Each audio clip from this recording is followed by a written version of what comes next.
You call this cooperation between Harbingers. Cooperation involves communication, you know. Don't take it to heart, child. Besides, aren't you happy that you got to skip the formalities and bring chaos to the land? I'm sure you must have enjoyed that. Oh, it seems that some of your friends have arrived. Hey, it's Zhongli and Child. And you! You're also one of the Harbingers? It's you two. I believe we've met once before. In the city of Bards, was it? I'm glad you still remember my name. Ah, right. I imagine that it must have been rather hard to forget watching helplessly as something precious was snatched away from your friend. Well, if it isn't you two. This is our first time seeing each other since Liyue was nearly wiped off the map. This is certainly a bit awkward, wouldn't you say? Paimon knew that we should never have trusted a Fatui Harbinger. Oh, now don't say that. Sure, I may have misled you, but I never had anything against you personally. Besides, I thought we were getting along quite well together, didn't you? Except for that little tussle we had at the end. Nothing personal. We just have different views, that's all. Of course, you may very well hold this against me, but that's up to you. The real deceivers here are Senora and Zhongli. Curse them for leading me on.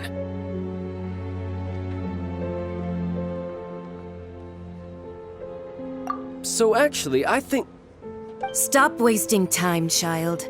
There'll be plenty of time to chat once I'm through here. You remember the agreement, Morax. Now, if you would be so kind. The Gnosis, please. What in the world are you talking about? The contract is fulfilled. That which thou seeketh is now bestowed unto thee. For my promise is solid as stone.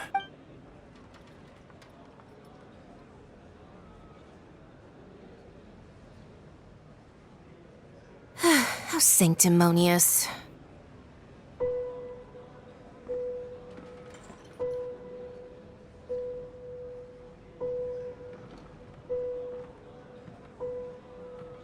What? So you're the Lord of Geo? No, wait. That's an exciting twist and all, but why give the Gnosis to the Fatui? I do not give it for free. I give it as agreed upon in the contract. For it is a matter solely between the Tsaritsa and I. Yeah, you don't think you went a little bit too far with that whole fake death thing? Everyone was preparing the ceremony for you, and splat! This big dragon falls out of the sky, and all of Liyue goes into an uproar. Talk about a disaster. Gathering all the forces that had been bubbling behind the scenes, and then stirring them together in a pot that was bound to boil over. That's what he wanted to see, am I right? Wait, what? Perhaps it's best that I explain. As you know, I've dwelt upon this world for more than 6,000 years. I witnessed the founding of Liyue, together with the Adepti 3,700 years ago. Even boulders that can withstand whirlpools will erode with the passing of time.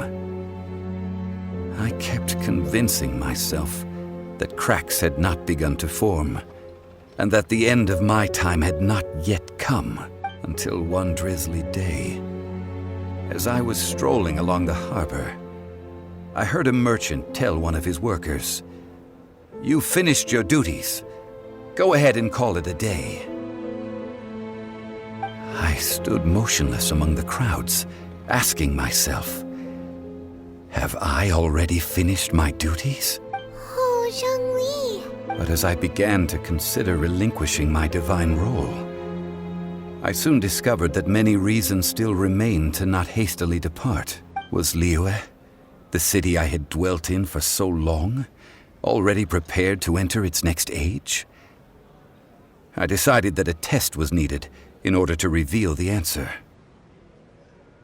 So I feigned my own death, and gathered the cast of Child, the Adepti, and the Liyue Qixing to play their roles together on the stage that was Liyue. Indeed I was. The Gnosis, which I had kept for so many years, suddenly seemed to have lost its meaning. That's right, which is why I continued to safeguard the Gnosis until now. So you mean that if the chaos ever reached the point of no return, you would simply appear and use your divine powers to bring Liyue back under control?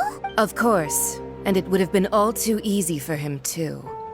Just as a child quickly matures after losing their parents, so has Liyue matured when faced with the death of its deity. I was pleasantly surprised with the finale of the show that you all put on. Why, you even deserved an encore. The Adepti deserve the greatest applause, considering their years of seclusion. They hardly recognized the city, yet faced with such a crisis, they exerted the greatest amount of restraint. Not only did they manage to cooperate with the Qixing, but in the end, they even tried to understand the heart of the people. And hats off to the emissary dispatched by the Cryo-Archon to fulfill our contract, Signora. She managed to keep everything she knew in strict confidence, far from the eavesdropping ears of her colleague Child, just as I had requested.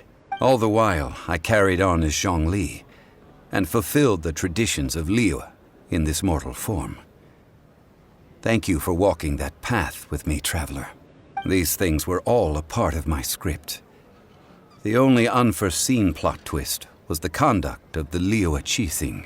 I had expected them to do no more than the Adepti, to come to the defense of Liyue.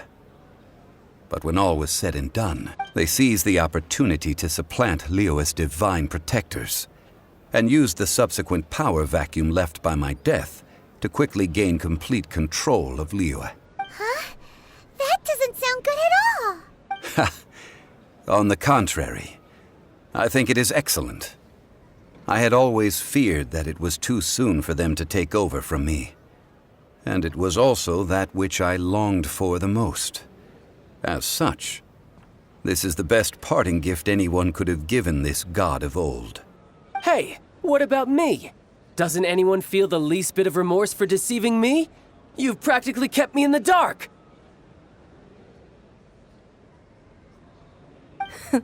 I think that thanks would be more appropriate. You certainly played no small part in all of this, wreaking havoc and turning the city upside down. The Lord of Geo ought to thank you for your performance, if anything. If you hadn't created the pressure of a battle between mortals, Adepti, and a god, the lump of coal resting in the hands of the Geo Archon, Liyue would never have been able to become a dazzling diamond of a city. Huh? Just whose side are you on, mocking me like that? Are you itching for a fight?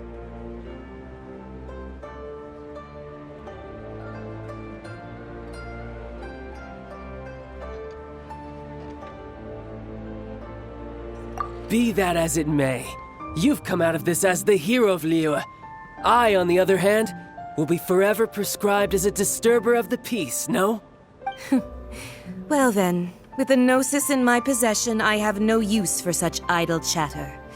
We should return to Zapolyarny Palace and seek an audience with Her Majesty, the Tsaritsa. Come, Child. Fine. I'll meet you there later. I'm not sharing a boat with the likes of you. Do as you wish.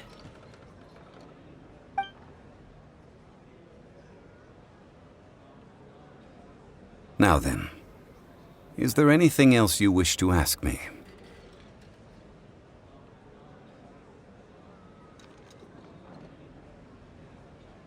Right! As Zhongli always told us, a good trade is a fair trade. Paimon has no idea what could be a good trade for a Gnosis. Realistically speaking, there is no such thing. Huh? However, I am the god of contracts. For thousands of years, I have made countless contracts. If the deal was of no benefit, then I certainly would not be inclined to agree to it. My agreement with the Cryo-Archon will be the last of my contracts as the Geo Archon. My contract to end all contracts. As for the bargaining chip that the Tsaritsa used to balance the scales, uncover that answer for yourself in your future journeys.